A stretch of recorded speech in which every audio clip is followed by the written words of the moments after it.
Di ta magdugay, explain tani nganong nailinog ato ning bukon atong kalibutan kadto ug ato ipakita ninyo. So mauni ang sulod sa atong kalibutan guys. Atong kalibutan na tulo ka layer na crust, na mantle, na core. So connected na siya tanan. So arita diri sa crust, ang atong crust guys na anay tectonic plates. Ang tectonic plates guys mauni ang kanang mga dagko kayong kontinente sa tibuok kalibutan. So ang Pilipinas nakahibaw na matadaan nga napil na sa Pacific Ring of Fire. Unya balik ta, dagko kay na mga tectonic plates tibuok kalibutan ano tong kita diha. Og ang Pilipinas guys taipit na siya sa tulo ka mga dagkong tectonic plate, Eurasian plate, Indian plate ug Pacific plate. Ato na sumadahon mura tag na sandwich. So balik tas ilawom sa kalibutan guys. So arita sa mantol.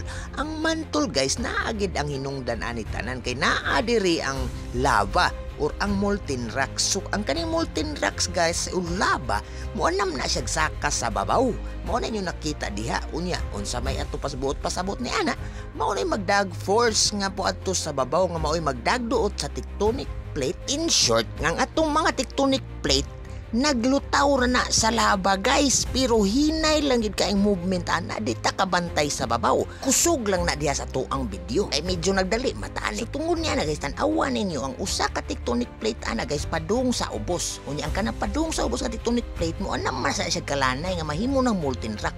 Unya karon ang kaning naa sa babaw guys mao na mo dagbaid kay mo ana man na magapuno dito sa lava ang ilaw mo unya motoy mo duot.